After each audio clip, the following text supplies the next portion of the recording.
Stanford University.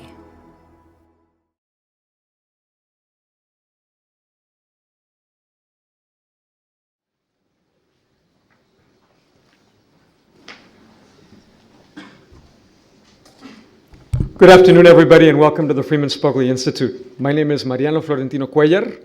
I'm the director of the Institute, and it's nice to see such a very enthusiastic and large crowd. Our mission at FSI is to engage Stanford in understanding and addressing international challenges around the world. Today, as part of that mission, we welcome to Stanford the International Monetary Fund's Managing Director, Christine Lagarde. And we credit ourselves for sparing her from yet another blizzard in Washington. We're also delighted to be partnering with the Stanford Institute for Economic Policy Research. And I'm delighted that CEPR's director, John Chauvin, who's here, is joining us and hosting Christine Lagarde today. We're working to deepen our relationship here on campus and to address crucial issues like economic development in sub-Saharan Africa.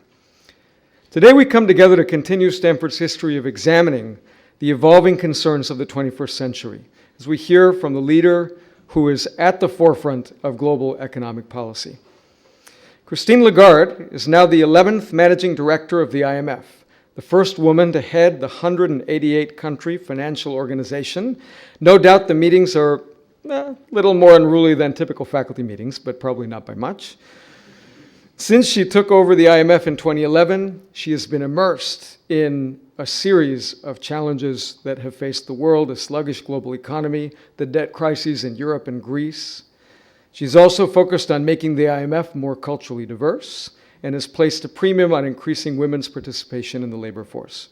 She has been crucial in rounding up European support for Greece's economic bailout. And of course, what confirms any judgment about Managing Director Lagarde's good sense is that she is a lawyer. In fact, prior to her work in government, Christine Lagarde was the first female chairman of the world's second largest law firm, Baker & McKenzie, ascending to this role in 1999. 1999 was also when a Stanford graduate student, myself, was writing a doctoral dissertation with a chapter about the IMF. I confess I've been wanting to meet someone in Director Lagarde's position since I wrote that chapter 14 years ago, and did my best to get to a position where we could make this happen. So thank you for being here. I know from that experience and time in government since then that it's not uncommon for observers to describe jobs like Managing Director Lagarde's as nearly impossible. But if anything, the position entails at least 3 jobs, each with its own degrees of near impossibility: financial decision maker, global diplomat, and CEO of a vast public organization full of acronyms. At the intersection of all these 3 jobs is a lot of stress, no doubt, but also an opportunity to help the world manage transnational problems affecting vast segments of the global population. As an observer of Managing Director Lagarde and the organization she leads, I will add that she's carried out her role with aplomb, intelligence, and what some might describe as élan. Today, we'll hear her insights on innovation and global interconnections. These are 2 areas that play a pivotal role right here in Silicon Valley and at Stanford, and that have huge implications for the global economy. After Managing Director Lagarde speaks, my colleague John Chauvin will moderate the question and answer session. Please join me in welcoming Managing Director Lagarde.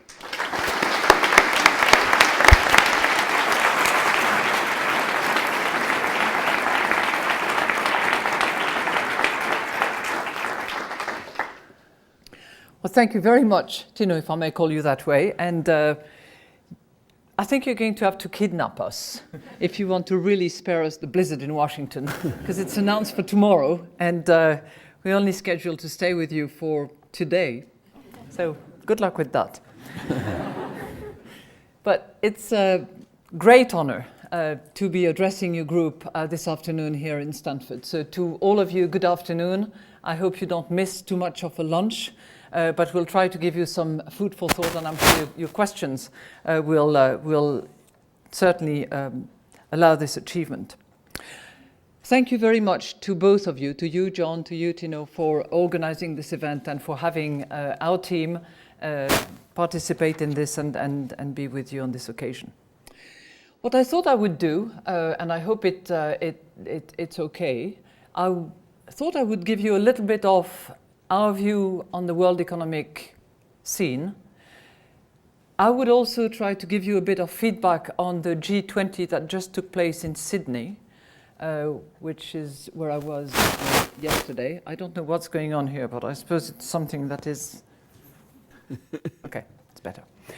And then I will address the point that you made, the relationship between innovation, interconnectedness, how it impacts on the economies, and what solutions there are to what are clearly big challenges.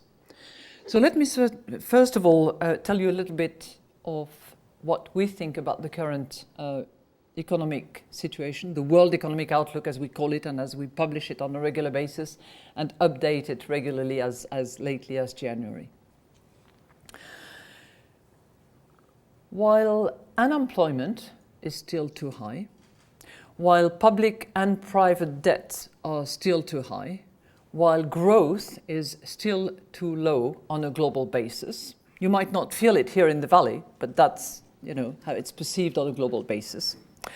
We certainly see some economic momentum in the works. Our forecast for the global economy in 2014 is 3.75, coming from 3% in 2013, and the forecast for 2015 is 4%. So there is an uptick in this global growth, most of which is attributable to the advanced economies. And it is certainly the case here in the United States. It is the case as well in Japan, for reasons that some of you might know of. And it is finally the case in the Eurozone as well. And I'm using those countries in that descending order because those are the numbers that they are showing. Ironically, the emerging markets that really kept the global economy going together with the developing countries, because let's not forget that in the last 5 years, they produced about 75% of global growth. Ironically, those emerging markets are weakening, with the economic cycles turning and growth slowing. For some of them, the rising tide came with choppy waves. Strong growth opened up some vulnerabilities, identified some bottlenecks that came into focus as growth began to slow. Now, there's a bit of a chicken and the egg situation here, because at the same time, because the US domestic economy was faring a lot better, the Fed started the process of dialing back this unconventional monetary policy that it had started back 3 years ago. And this mix of conditions, the tapering on the one hand, and those vulnerabilities and bottlenecks arising out of this slower growth, produced the conditions for some capital to flow out of a number of emerging markets, thereby generating market volatility and currency variations. That's the situation as we see it at the moment. And in these circumstances, what we at the IMF have recommended is that monetary policies should remain accommodative in many advanced economies, with gradual tapering occurring as the economies fare better. That countries should continue to bring their houses in order by taking appropriate policy actions, adopting credible policy frameworks and implementing structural reforms, and that structural reform point applies very much across the board, and that communication among policymakers should improve. Those are pretty much the key recommendations, the 3 key recommendations that we're making. And having just returned from Sydney, arrived yesterday morning from that G20 meeting, I'm rather reassured that policymakers from those G20 countries understand the issues and understand what is needed. Now, I'm assuming that all of you know what the G20 is, but for those who might have forgotten, the G20 is this grouping of the 20 largest economies of the world that represent roughly 85% of the global economy. So they're far from being the entire global world, so to speak, but they represent a very, very sizable chunk of the global economy. Now, what have they been doing? Well, they have been instrumental in trying to resolve the financial crisis because they were elevated to leaders level from the I am not moving. So it's not me. So what they've done, they've tried to fight the financial crisis, being, moved to leaders level in, I think, November 2008 is when they first had a leaders summit of the G20. And it has remained ever since a key forum at which to address economic and financial issues. For example, the G20 members, and I'm borrowing here a little bit from the Australian agenda, because Australia, nearby place, is the chair of the G20 this year. They've agreed to complete core financial sector reforms in response to the crisis of 2008, and they've agreed to complete that before the end of 2014. So the Brisbane summit that you will hear about, which will take place in November, should actually seal completion of the financial reform cycle that has been decided back at the London summit in 2009. Hopefully making the financial sector safer and less likely to cause crisis. The G20 governments and central banks have also agreed, and that's important in the current context, they have agreed to clearly and consistently communicate their policy actions and to continue cooperating in monitoring the spillover effects. Spillover effects are the consequences of domestic monetary policy decisions taken in a particular place that have ripple effects in other places of the world. The discussions under Australian presidency also rightly focused on country-specific as well as collective effort to restore medium-term economic growth that, if they were fully implemented, and that's a big if, could raise the level of GDP by an extra 2% over the next 5 years, which would clearly create significant additional jobs. That's a new mission that was assigned to the G20 by the Australian presidency. If you look at the other ones, the financial sector reform, better communication amongst policymakers, and also the tax reform that is underway at the moment on a global basis to allow the automatic exchange of information, for instance, to make sure that tax havens are coming through, not as tax havens, but as allowing a level of transparency that allows scrutiny. Those were existing reforms. This one, which has the purpose at the domestic level as well as on a collective basis to raise the level of GDP, is a new project of the Australian presidency, and it was endorsed strongly by all members. So I come back from Sydney having the impression that policymakers really want to be on the right track. Now you'll say, the right track to where? And the right track to what growth? Is it going to be the right track to solid, sustainable and balanced growth? Or is it going to be the right track to growth that is fragile and even erratic? Well, of course, everybody would like the former over the latter. And I will add later on in my remarks an additional attribute of that growth, which is inclusive. But I'll explain that in a minute. So, to answer that question, I think we need to look at the patterns of economic activity in the years ahead, and especially the role of technology and innovation in driving forward. Now, typically, economists will tend to look at what has happened, and they will extrapolate in their models. They will try to work from that basis to anticipate what will happen.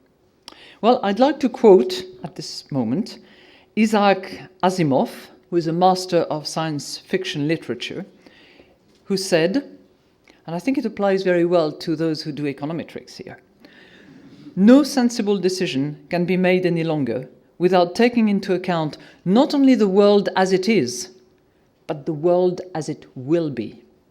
Now that's a tough call. So what I would like to do in that context is address three questions. One is, what does new technology mean for the economy, especially for jobs? Second, how does it relate to one of the scourges of our age, rising inequality? And third, what about some solutions that would encompass education through what I call the new multilateralism. Okay, stay with me. Question 1. What does technology mean for the economy? What are the impacts? Let's just focus on interlinkages in the first place between technology and the economy. Now, you are ideally situated to assume that innovation is pushing ahead at warp speed. You know this, you live it, you drive it. Well, you have to drive innovation because you don't drive cars anymore. That's because you bike.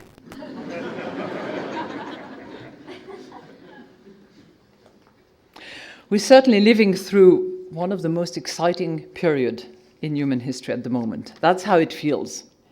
We can feel the air hum with virtual activity, reality transform under our very eyes. Pace of change is so fast that even technology of 5 years ago, let alone 10 years ago, seems like prehistorical. Those of you who are students probably do not even remember a time when phones were not smart, when cameras actually contained film, when Kodak was a giant, when text meant school books, and when wireless referred to an old-fashioned radio. Well, this advance is centered on the rise of global digital network, the hyper-connected world, combined with the rise of genuine machine intelligence. And if the previous revolutions that took place essentially back in Europe in those days were about using machines for brawn, this is about using machines for brain. And since technology is powering a giant leap in global interconnectivity, these are connected brains. Just look at some of the trends. Today's smartphones are much more powerful than yesterday's supercomputers.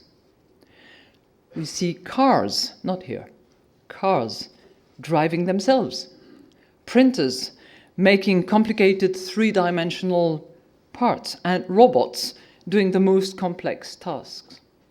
I referred to science fiction, but it's rapidly becoming science fact, not fiction. And indeed, we may just even get started when it comes to the power and reach of machine intelligence.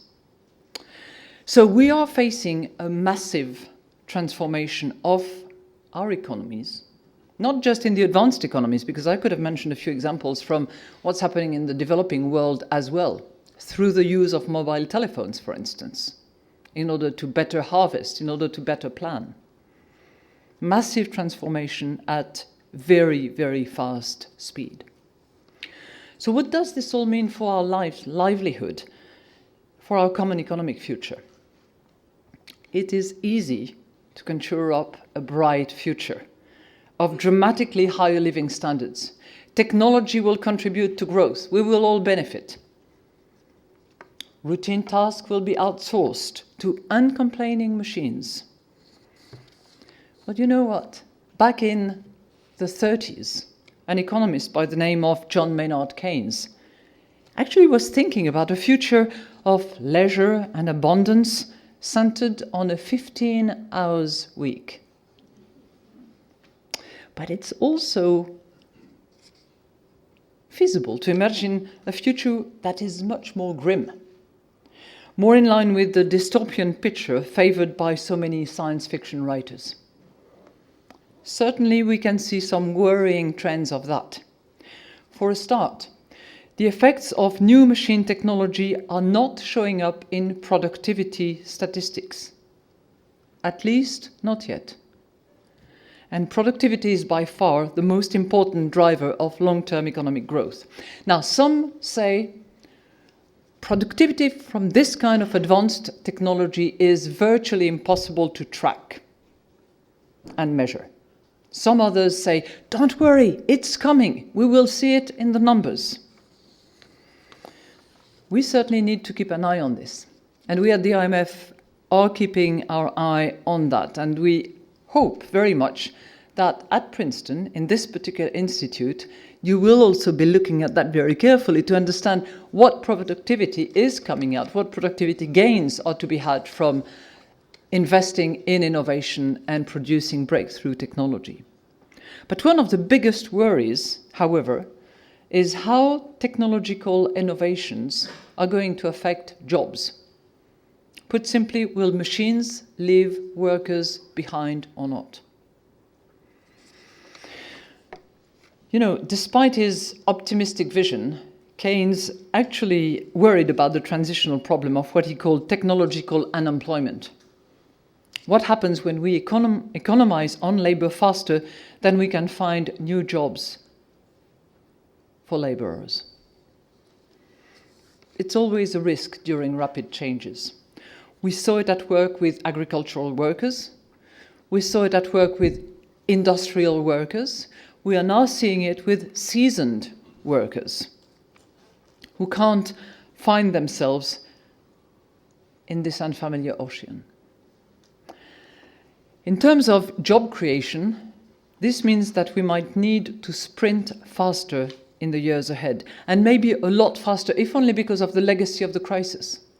The crisis has caused roughly 96 million jobs to be eliminated. Just the crisis. I'm quoting ILO numbers here.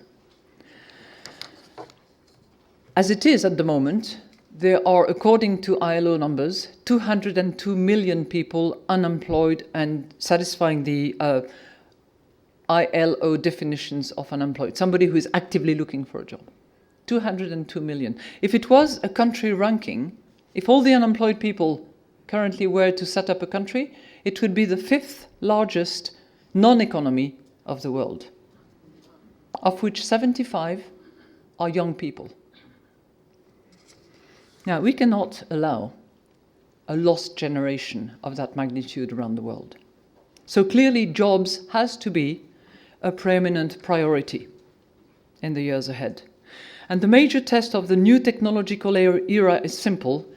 Can it actually provide decent livelihood for all people? This feeds into a broader concern. Technological advance generally creates a small cohort of big winners, leaving many others behind. And that brings me to my second topic, my second question, the relationship with rising inequality. Do I need to say it here in this institution? Yes, because numbers are quite staggering, actually. Income inequality is on the rise across the world, in all economies.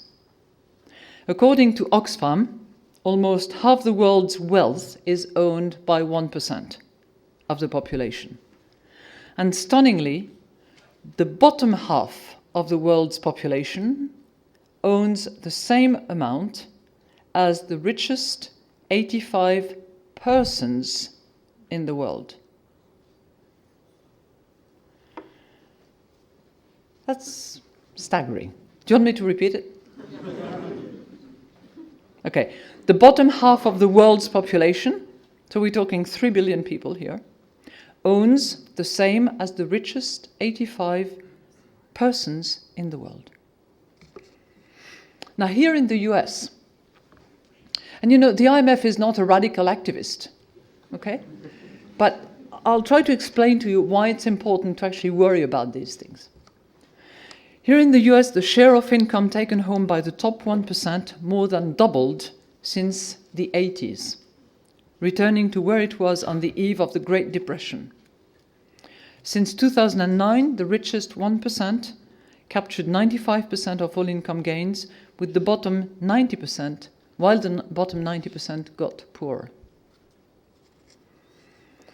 Now, while this is happening, the International Labour Organization also tells us that labour's share of income has fallen over the past 2 decades in 26 out of 30 advanced economies that they measure. And all of that despite the fact that labour productivity has actually risen. So what is causing such convulsion in the distribution of income? There is probably not a single factor. although it seems quite clear that technology is one of the major factors.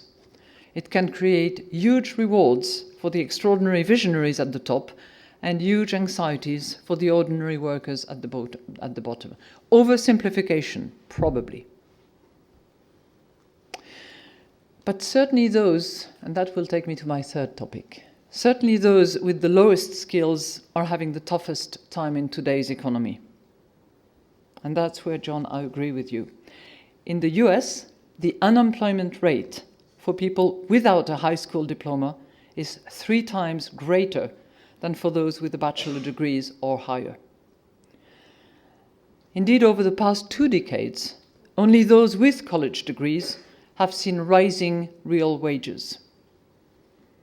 Others are simply giving up or dropping out of the labor forces altogether. And that's probably what explains, one of the reasons that explains the participation rate at the lowest in a generation at the moment. Now, I know that this concern resonates in this university, which was founded, to use the words of Jane Stanford, with a spirit of equality. And I would like to quote her at this point because I think it applies quite well.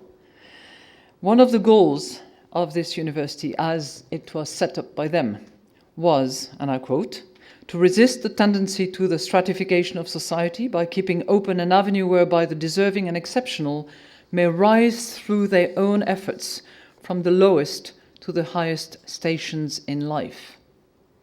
And this noble ethos has always served Stanford well, and it will continue to do so, and that spirit will certainly be needed.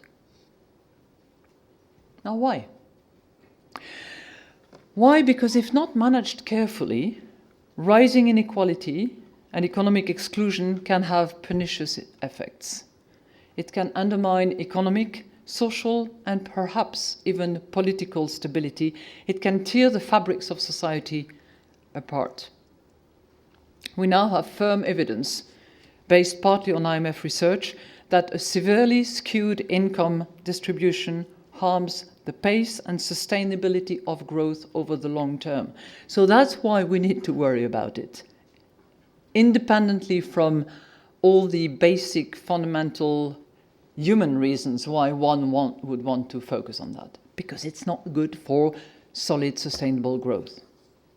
We also know from our work at the IMF that careful design of tax and spending policies can help reduce inequality. I know there is a lot of controversies about whether redistribution is actually the appropriate tool or one of the appropriate tools to actually combat this issue.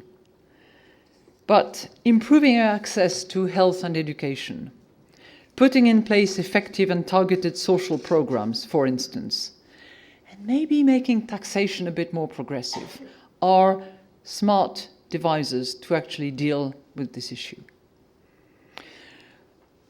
Those policies are not easy to implement. They're not easy to decide. They're not easy to communicate because they throw up winners and losers. The potential for conflict and discord requires courage and determination. But not doing it and pursuing on that same path inadvertently is probably a much bigger stake than trying to deal with it. So in the years ahead, it will no longer be enough to look simply at economic growth. Remember the right path to economic growth? What kind of growth? Solid, sustainable, and balanced. I would hasten to add, inclusive as well. And this story about the boats rising with the tide? Well, we have to make sure that the small boats rise with the big boats instead of risking being capsized by them. And that brings me to my third major point today. Taking a step back, how can we make this new economic age enhance rather than diminish our humanity? How can we make this amazing innovation advance the prospects of all people? Are we going to use the same model? Are we going to look at the past? Are we going to try to forecast trend on that basis? Or do we have to rejig the system and the model and think it through, question it? I'd like to quote Abraham Lincoln at this point. He said, "The dogmas of the quiet past are inadequate to the stormy present. The occasion is piled high with difficulty, and we must rise with the occasion. As our case is new, so we must think anew and act anew." What would this new thinking and new acting look like? I have a son who is in another university, who is studying architecture, and he always tells me, whenever you don't know, Mom, think about a drawing. So when I do a speech, I always try to think of an arrow, which takes me into a direction. But for that new thinking and that new acting, I'm thinking of a bridge that takes us to a platform. And the bridge I have in mind is education. Not any education.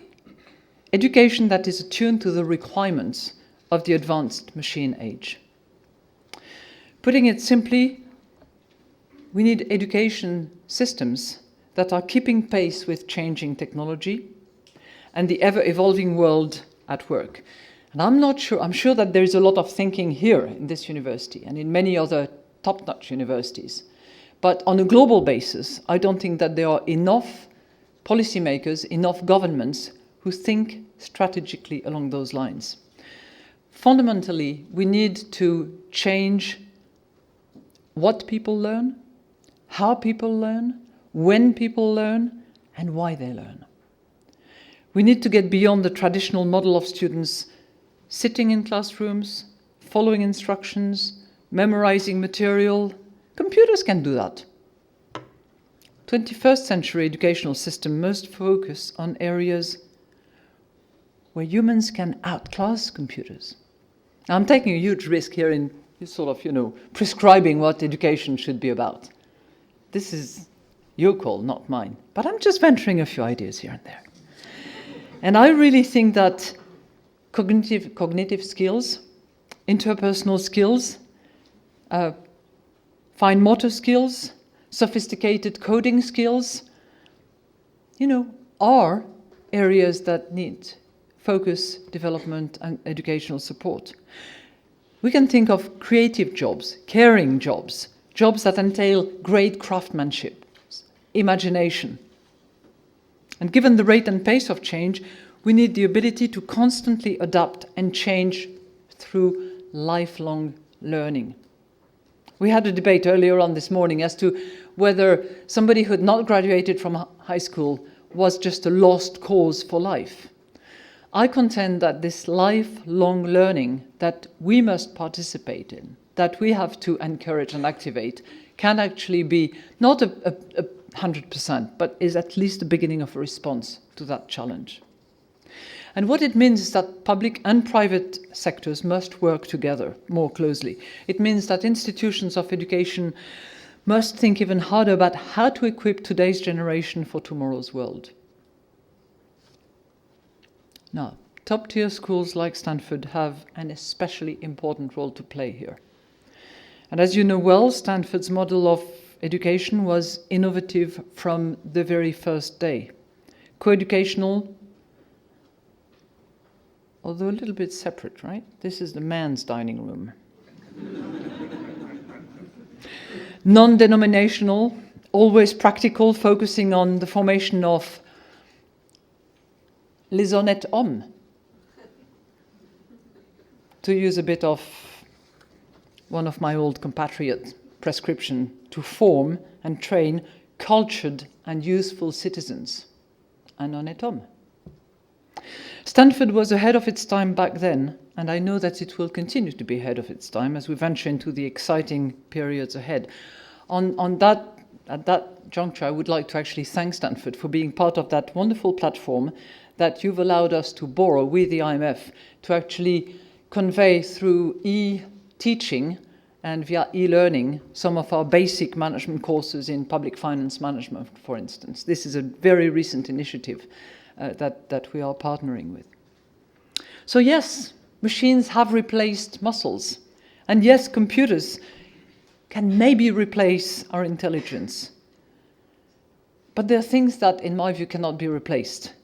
the capacity to be truly human, our creativity, our innovation, our passion. So education must be that bridge between the present and the future, the old and the new. But that bridge must be not to nowhere, as was the case in Arkansas, I think it was, right? But we must also build that platform, that enduring platform. And by that I mean a new way of thinking about the global economy, what I call the new multilateralism, where all stakeholders take joint responsibility, not just for what they do at home, not just for their domestic policies, but also for the global common good, breaking down the borders and barriers that are really relics of a bygone age. And this is really the only safe way to bend the new age to our will, to manage the complex channels of a hyper-connected world, to get to grips with global problems that are no longer amenable to only national solutions, simply because those problems are not national problems. They couldn't care about borders, they couldn't care about frontiers, they couldn't care about the national regulatory environment. They're cross-border, and they need cross-border solutions. Now, the good news is that there are already a few institutions that are institutions of multilateralism. Think about the IMF, think about the World Bank, think about the WTO and a few others, think about the UN, of course. But I know the IMF a bit better, so I'll talk about it for a second. The fund is essentially what? It's like an economic club of 188 members who all put in a little stake in the club. That's called their quota. And they commit to communicate data and information, share statistics, apply same principles and standards. They commit to open their books. That's the Article 4 surveillance. And they commit to help each other in case any of the members is in trouble. And to those who think that the IMF should be for the developing world, they should be operating in Africa, what are they doing in Europe? Well, you have to know that the first program that was ever put in place at the IMF was for my own country, in France, shortly after the Second World War, which was when the IMF was put in place. First program was France. And then you had Italy and a few others. And it's gone around the world, and it will continue to do so, because crises do not spare certain economies to only focus on others. So of all the programs we have in place at the moment, a majority of them are in Africa or in some of the developing Asian countries, less so. But if you look at the amount that is committed, the largest amount at the moment is committed to some of the European countries, which have gone through a lot of trouble. So the club is for all. It's not a club of the rich that gives to the poor. It's a club where each country has a stake and can draw in order to remedy the short-term financial struggle that it is under, in consideration for new policies, new remedies, sorting out of the economy, and of course in consideration for reimbursing the amount that has been borrowed. So going forward, this new multilateralism that I'm calling for has to build from the old one and adapt to a world that is more interconnected, more networked, but also more diffuse and more dispersed in terms of power and decision-making. The IMF was set up in 1944 in Bretton Woods. Two key economists, John Maynard Keynes, Treasurer White, and 42 of their colleagues got together and set up the club. 44 in those days, 188 today. That says a lot about the dispersion, about the size that it's gone to. But it means that the institution of the IMF must be brought fully up to date and must be made fully representative of the changing dynamics. So from 44 we moved to 188, but everything has to change by the same token. So the number of chairs, the allocation of chairs, the size of quota, the allocation amongst the players must adjust regularly to the changing environment. And it is clear that it should not be skewed to the benefit of one group versus others. We are working hard on that, and we will continue to do so. Now, more than this, the new multilateralism is not just about 188 new members. It also encompasses a dense web of networks and coalitions that are now deeply embedded in the fabrics of global society. Think about the rise of cities, the size of certain cities relative to the size of certain states. Think about the power and the size and the leverage of multinational corporations. Think about the strength of civil society organizations. And that's where you circle back to technology. Because if it is on the basis of those networks that some of these new players are actually getting a voice and have to be heard and have to be listened to and have to be paid attention to. And that's what I call multilateralism as well. They have a global reach. We need to respond to that. So there will be many different types of actors on this new global stage, and the challenge is for them to work cohesively together to just write the great next act of this global destiny of ours. And let me conclude on this word of destiny by agreeing with futurist Eric Brynjolf. I always have trouble with his name, so if he hears me, he should forgive me. Brynjolfsson and Andrew McAfee, you may have read their book. They wrote the Second Machine Age. If you haven't read it, I highly recommend it. I've got no authorship nor sharing of anything, but it's really worth it. And they say in that book, technology is not destiny. We shape our destiny. So how do we shape this destiny? I will borrow now from Star Trek. How can we make the future look more like the harmonious, united federation of planets and less like the soul-destroying Borg collective? That will be a great test of our time. And I know that the Stanford community is interestingly linked to those developments that will shape our future. You will be doing it. Thank you.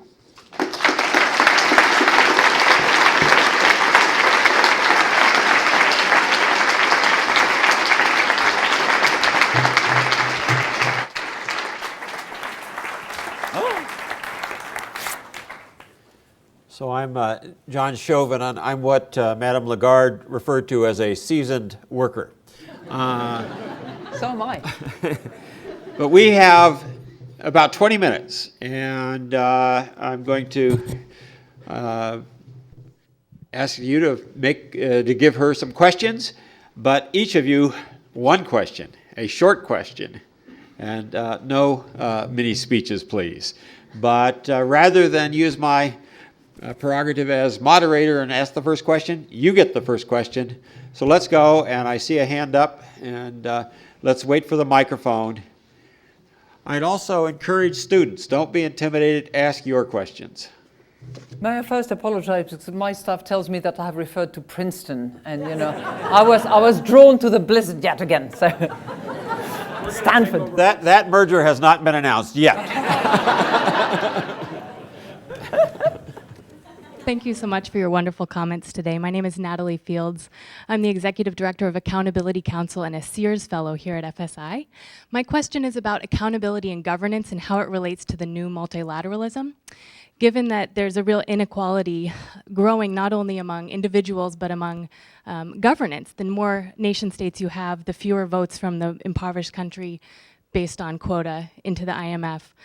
This problem is exacerbated at the individual level as well, given the fact that the IMF is one of the last remaining multilaterals that has no accountability structure. Short question now. What's the question? So the question is, what is the proposal to bring the IMF in line with the rest of the multilaterals in terms of individual accountability offices so that individuals harmed by IMF policies or procedures can demand justice?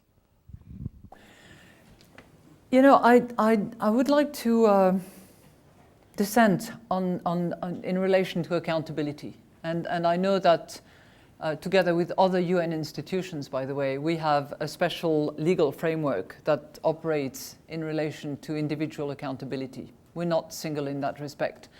But the IMF is accountable, and probably more so than many other institutions, simply because we are accountable to a board of 24 representatives of 188 member states. You know, I was in Kenya 4 weeks ago, and Kenya is going through a reorganization, putting in place a degree of devolution that will create 37, if I recall, different regions. And I went to the Nairobi Parliament, and I was asked by members of Parliament, you know, how can we access funding from the IMF? And I thought, well, wait a minute, funding from the IMF, this is a government. You know, governments can access funding because they are the members of the club.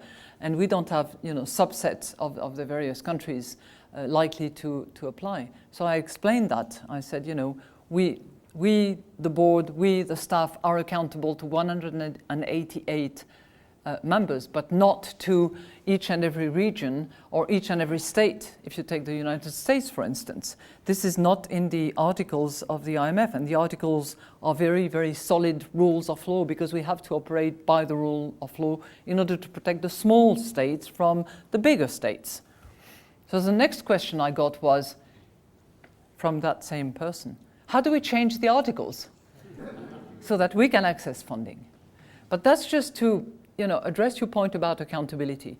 Decisions that we make are made by the board of the IMF, and the board of the IMF represents the 188 member states. And, you know, staff proposals are intermediate between staff and the board, but the decisions are made by the board. So it's the international communities that decide to go and help Ireland, that decides to put in place a special program for Tunisia, that decides to do immediate and prompt technical assistance in such and such other country. That's how it works. That's the accountability that we have. Question here, the guy with the red sweater, please. I have the mic over here. Get him a mic. Ma'am, my name is Paul Lasser. I'm a student at the Graduate School of Business across the street. You might have some French connections. Yes. I come to this point right now. So most G20 policy makers are elected. So as you said, in France, for instance, for a French president, implement necessary measures often means this is very unpopular. And it can explain why in many democracies over the last 40 years, public deficits have steadily increased. So my question is simple. Do you think that democracy is one of the roots of the current economic issues in the world? And do you think that in these democracies, you need serious crises in order to change?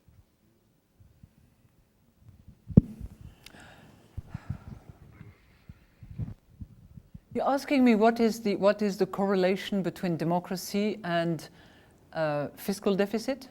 To really cut it really shortly and sharply? What I meant is that if policymakers want to implement what the IMF advocates for, it's often very, to cut the deficit, it's often very unpopular. Yeah. No, okay, I'm with you. Yeah. Okay. I don't think that there is a correlation, actually. Because if you look at, there are countries, including with very stable governments, and even governments that were re-elected in spite of those policies, that have driven reform programs, that have driven sound fiscal policies without having anything to do other than the usual annual Article 4 review with the IMF. If you look at some of the Nordic countries of Europe, if you look at Germany lately, those reforms, the Haas reforms in Germany, for instance, have been conducted without the IMF having anything to do with it. There's one. I would agree with you that it requires courage, whether it's with or without the IMF, because to conduct fiscal consolidation policies, to implement structural reforms requires determination and courage, and sometimes enough of a sense of risk that people are actually prepared to lose once they've made the decisions and implemented the hard measures. That's true. Here in the front row, and we'll go over and get a student next. Hi, my name's Roman. I'm just wondering, do you think the... And who are you? my name's Roman, and I'm a student here in public policy. Okay. Public policy, okay. Yeah, do you think the failure of the U.S. Congress to approve the quota reforms merits a reduction in the authority or power of the United States in the IMF, particularly by maybe eliminating the veto power that the U.S. essentially has? My short answer is no. But my longer answer is, let us implement what has been agreed. So, if what has been agreed, what has been actually championed by the United States is implemented, there will be a better reallocation amongst the membership. Emerging countries will be better represented. The whole quota of the IMF will be increased and will make it more crisis resistant. And yet, under that change, the United States still has more than 15% and therefore still has its veto right. So I'm just saying, let's go by the rules. The IMF is a rule-based institution, should be so to protect the small ones from the bigger ones. There are rules, let's play by the rules. Over here with the shirt sleeves rolled up. There you go. Thank you, Madam Lagarde. My name is Mariano Otero. I'm a business school student from Argentina. In countries such as mine, the IMF lost a little bit of credibility through being linked to some policies that were not very good for the economy, particularly in the 90s and early 2000s. So my question to you is, what do you think is the role of the IMF in terms of engaging with the people in these countries where they are promoting policies to make sure that they got their support and that they gain legitimacy with these people who are so far away, so far removed from the decisions that the IMF makes? Yeah, that's a very good point. One is, you have to know that we have two Argentinians on the board of the IMF, one who is the alternate of Brazil and the other one who is representing a group of the Latin American countries. So the Argentinian voices are well heard at the board. Number two, we are re-engaging, and I've made that point very clear ever since the beginning. We are re-engaging on CPI calculations. We are re-engaging on technical assistance in the financial markets. We have conducted a financial sector assessment a few months ago. So it's not as if the relationship is broken with Argentina, far from it. But there is a lot more work to do, and I hope we can continue doing it and we can pursue in that direction. To better engage, I think we need to explain what we do by way of prevention, by way of technical assistance, by way of services, support to the economy. We're not coming, with the nasty finger of the teacher who says, you haven't done the job right. We're saying, there are many countries around the table and they've all gone by, difficult situations. We have a repository of all that. We have expertise and we can lend that to improve the situation.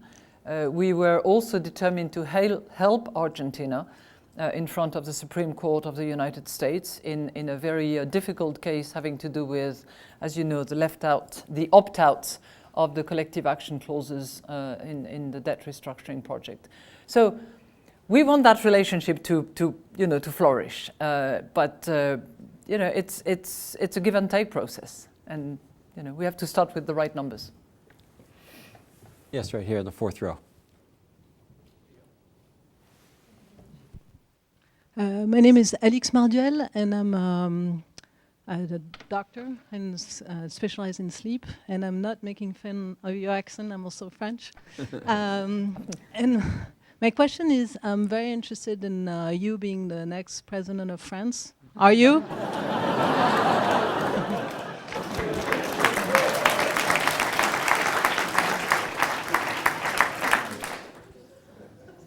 Are you? The question is, are you? I thought you cared for my sleep.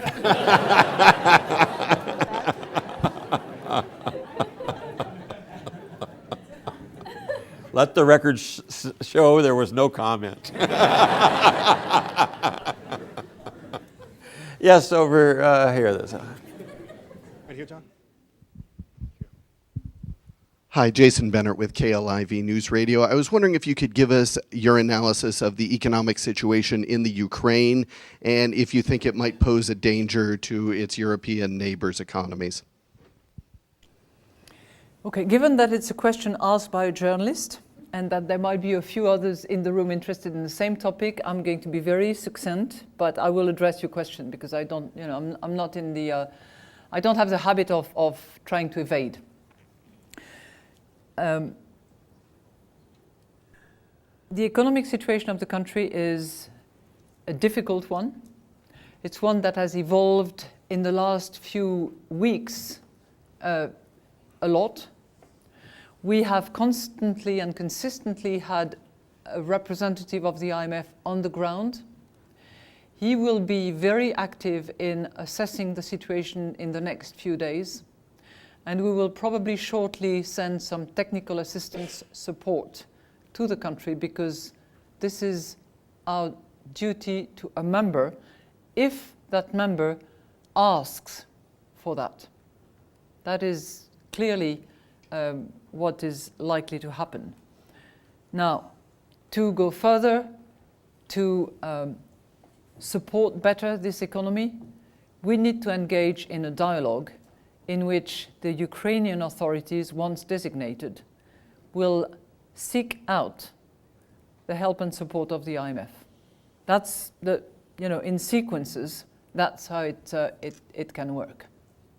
But we are ready to engage. We have worked consistently over the years, not always successfully, but we have worked consistently with the various Ukrainian authorities, and Ukraine is a full-fledged member of the institution. Right here in the center. Yep. You, sir.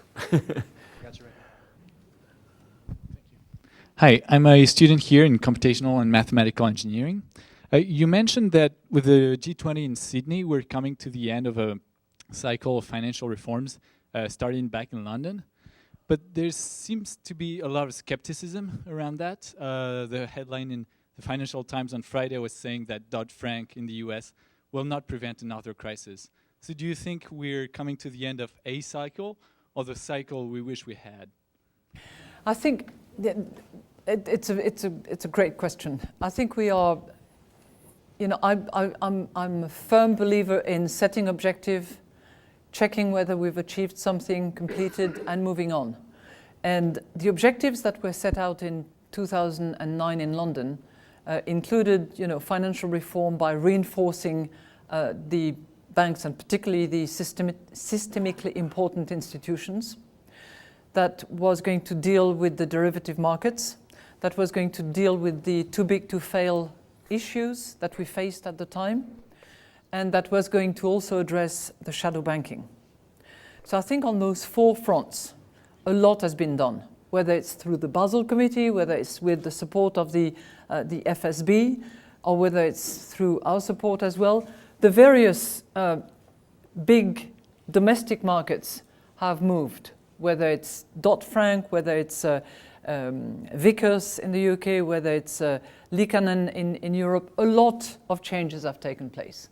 And that agenda that was set be completed in 2014 is good. But it's not the end of the road. Because as we know, financial institutions, financial markets keep evolving as well. They move faster. They invent new circuits. They discover new channels. And one of their objectives is to identify the rewards and to protect against risks. Equally, the objective and the purpose of policymakers around the world is to protect taxpayers, to use a sort of a generic word, from the risks that these various institutions or non-disclosed institutions or alternative systems can actually present to their base. So ongoing mission, but that part I hope is completed by the end of 2014. One more question over here, maybe on the far edge. Thank you for being here. My name is Mahesh and I'm an undergraduate studying economics. You spoke extensively about the impact of technology on the global economy. I would love to hear your thoughts on what you think some of the emerging cryptocurrencies such as Bitcoin, if any, the role that they would have to play in this hyper-connected global modern economy, and especially keeping in mind the fact that they defy conventional monetary policy altogether. You know, I sort of feared that question, and I'll tell you why. Because it's a big challenge at the moment. And I think many people have difficulties putting their arms around it. And it's a really sort of glamorous, sexy, attractive new system. There's that virtuality about it, great. But, you know, a monetary system is invested with public good. It is public good. A financial, stable monetary system is public good. And to be protected as public good, in our view, and you know, we might be all wrong, but in our view, it has to be supervised and sufficiently regulated so that it is accountable to those that are the owners, the individual owners of public good. And at this point in time, I think Bitcoins is pretty much outside that perimeter of both supervision and regulation. And to that extent, it lends itself to funny transactions, which have led to, not all, but at least some members to currently be behind bars for having done some money laundering through the system. And I think that the clearing platform that was supposed to be opened a couple of days ago is not opened, and the page has been deleted. So it's all quite shaky and wobbly at the moment. I'm not ruling it out. I'm not saying this is bad, but I really think that because monetary system, whether actual, virtual, or otherwise, are the guardians of a public good that is the monetary system, there has to be a degree of supervision, accountability, and therefore regulation applying to them. I think we need to call this to a close. I want to thank you, and you honored us by being here. I noticed the organizers appropriately had us distinguished. But thank you very much for coming. Well, thank you so much.